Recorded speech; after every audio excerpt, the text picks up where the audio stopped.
possible that you actually enjoy playing in the wind?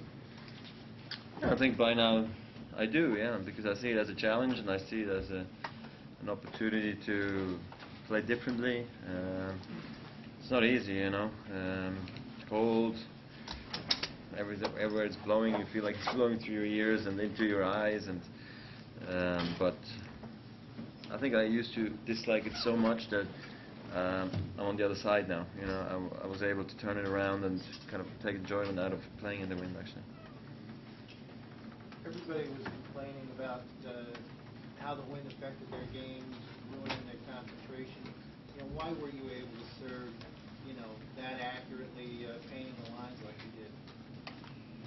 I don't know, I guess I got a good service motion, and to me it doesn't affect my concentration when I go up to serve. Obviously you get the occasional bad toss because the wind catches the ball, so you sometimes have to stop the motion, but other than that, I think what I'm very good at is also hit a good serve even though the ball toss is not in the right location anymore. I think that's something I was always able to do. I can serve to all different corners with either kick or slice or flat, and I think that allows me to have a great variety of serves first of all, but then also when it's windy I don't struggle much in it really. And obviously because my second serve is reliable, I don't panic, I don't double fault much, so it's obviously a huge weapon in conditions like this. You think Soderling had more problems with the wind than you had? Yeah, I mean, I think he definitely more problems on the serve. Now from the baseline, look, I also shanked some balls and I also mistimed a few and misread a few, like we all did today. But I think the serve was today the biggest key, because obviously he's very famous for serving extremely accurate, extremely hard over a long period of time, and that's what makes him so hard to beat really. And that wasn't the case today. He struggled to get the pace, the accuracy going until midway through the third set, when I think he started to hit it a bit better, but then it was almost too late really. You talk about facing Novak. You've faced him last couple of years here, but he seems particularly hungry, and he's just kind of going through a little bit under the radar. Yeah, I mean, we've had some good matches over the years. I think this obviously is his best surface, even though on clay he's very good as well, and slower hard court for him, it all works well, and on the grass he's good too. But I think this kind of favors his play the most, kind of a faster hard court, because he can pick up some incredible balls, you know, half volley them, redirect them. It helps maybe serve a bit more, and on the return he can, you know, zone in a bit, and all of a sudden he's really tough to pass, you know, when he's returning, and it's what makes him one of the best players in the game right now, and especially on this surface he's obviously in the top 3 or 4, and that's why he's been able to play so consistent here at the Open, and he's obviously waiting for a breakthrough where he can win this title, but for the last 3 or 4 years it's gone through me, and he hasn't been able to get it done, so I'm looking forward to it. He's a good player. I got lucky in Toronto, and we'll see how it goes on Saturday. A couple times late in the match you changed your rackets. Were you trying to adjust your tension because of the wind? No, it was just classical ball change, racket change kind of play I did, what I usually always do. So it had nothing to do with the wind. It was just purely on my routine. Roger, do you expect Novak to come out with any type of radically different game plan, or do you just think he's figuring it just has to be high quality?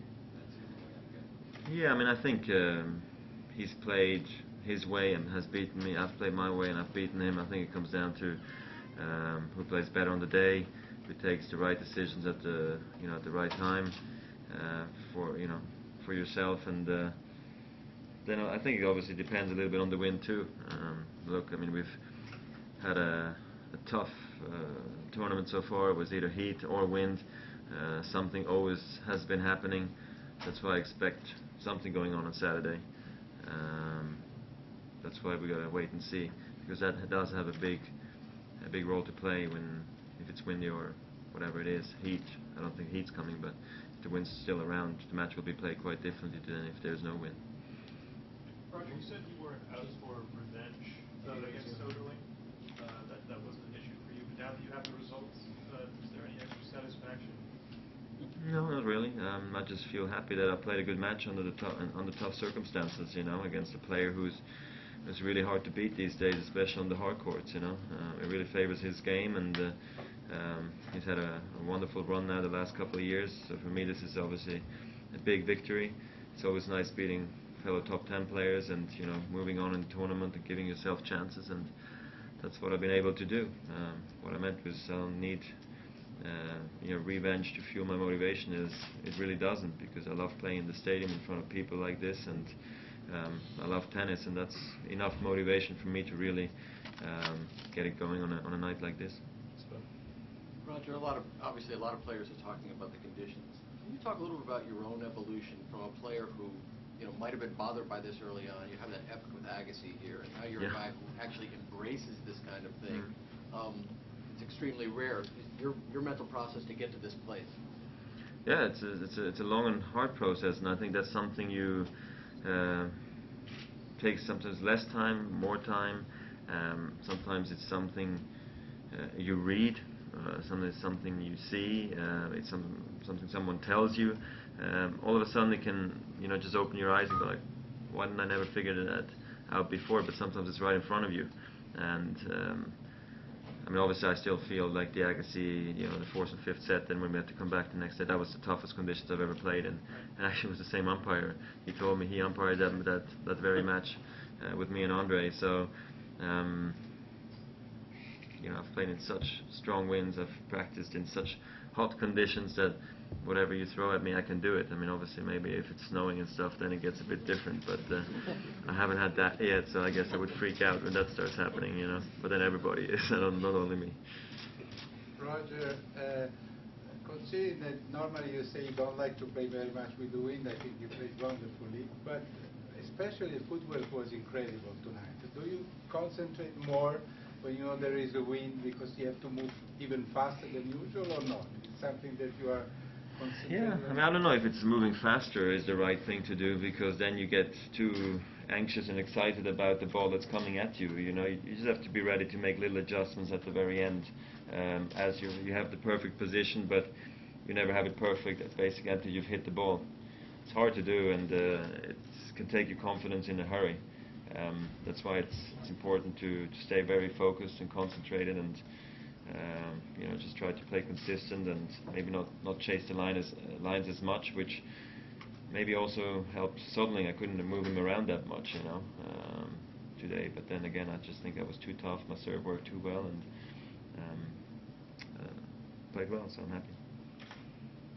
He didn't make any ace until the third set. It was like he was suffering the wind more on serve than on the other shots. Were you surprised about that, or do you think it was a strategy to not hit too hard on serve, or what? No, I mean, I think he struggled with the wind, with his high ball toss. That's just kind of what it was, and like you said, I think towards the end, the beginning of the third, this is when he started to serve better, and it got harder, and he had his chances. If this match goes 4 sets, you never know what's going to happen, so I was able to pull away and close it out quickly, so it was a good match for me. Last 2 English questions. Roger, Nadal lost Verdasco. He's 10-0 against him. He's got the winner of Stan and Houston maybe in the semifinals if he gets past Verdasco. Can you put percentage chances of him not reaching the final? You want the exact number, or? If you want, but more or less. Yeah, I think he's the favorite. Huge surprise. I mean, he's the number 1 seed, so he's always going to be the favorite on that side of the draw. But obviously, he's also playing against guys who've never won a slam, have never been in a finals before, and so that's obviously he's going to fancy his chances. Plus, he hasn't had the roughest of trips into the quarters. But then again, with the Saturday-Sunday final, it doesn't matter until Saturday how you got there. If you're going to play an epic maybe on Saturday, that's going to really influence your chances on final day. That's what's rough about this format here at the Open. So nothing's safe until you're you're in the final. And he seems like he's playing real well, and yeah, I mean, it's hard to see who's going to beat him out of that section, but then again, they didn't get there without playing well either, those guys, and particularly happy obviously for Stan that he's had such a great run so far, and I'd like to see him go further, and the other guys will have their shot, but it's going to be tough. Last English. Roger, you mentioned that your girls are able to kiss you a little bit. Are they able to call you Poppy or Ken? I don't know if they're calling me that name yet. It's kind of a funny words they use these days. So we're trying to teach them that. I think they can say it, but I say it more when I'm not there, when they see me on the TV, you know, so apparently. Not that they're watching the match at 10 p.m. because they should be in bed, but look, it's a lot of fun. I love spending time with them, and we have a wonderful team around me who makes it so easy, you know, and it's good seeing them grow up and with them every day. It's a lot of fun.